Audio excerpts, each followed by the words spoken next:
কথায় আছে না, অল্প বিদ্যা ভয়ঙ্করী। কিছু বিজ্ঞ বিচ্ছি আমার 3-4 মাস আগে আপলোড করা একটা ভিডিওতে কমেন্ট করেছিল যে হার্ড ডিস্ক নাকি খারাপ হয়ে যাবে, কারণ এনভিআরটা আমি প্লেস না থাকার কারণে ভার্টিক্যালি মানে লম্বালম্বি বসিয়েছিলাম। না জেনে ভুলভাল কমেন্ট কেন করিস ভাই? তুই যেটা ভাববি সেটাই ঠিক।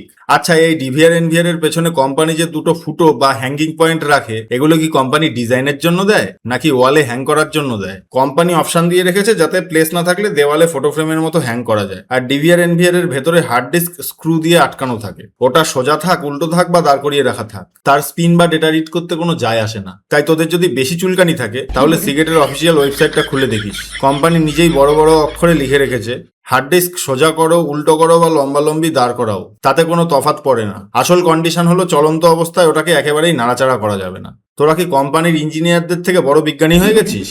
না জেনে ফালতু জ্ঞান দেওয়া বন্ধ কর। আসলে হার্ড ডিস্ক নষ্ট হয় বিশেষ কিছু কারণে, যেমন সস্তা বা লোকাল অ্যাডাপ্টার ব্যবহার করলে।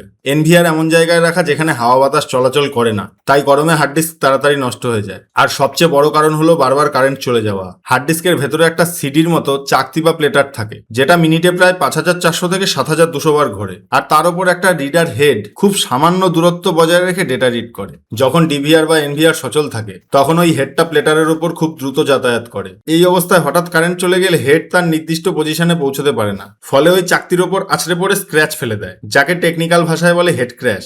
বারবার এরকম ক্র্যাশ হতে হতে হার্ড ডিস্কের ভেতরের চাকতিতে দাগ পড়ে যায়, যেগুলোকে বলা হয় ব্যাড সেক্টরস। এর ফলে আস্তে আস্তে হার্ড ডিস্কের লাইফ কমতে থাকে আর একদিন পুরোপুরি খারাপ হয়ে যায়। তাই হার্ড ডিস্ক সোজা বা বাঁকা রাখা নিয়ে চিন্তা না করে ইউপিএস ব্যবহার করুন। এনভিআর সোজা করে দাঁড় করিয়ে রাখলে হার্ড ডিস্কের কিছু ছেঁড়া যাবে না। এখন আবার কিছু বিজ্ঞ বিচ্ছি এসে কমেন্ট করবে হার্ড ডিস্ক পুরনো টেকনোলজি, এসএসডি ব্যবহার করুন।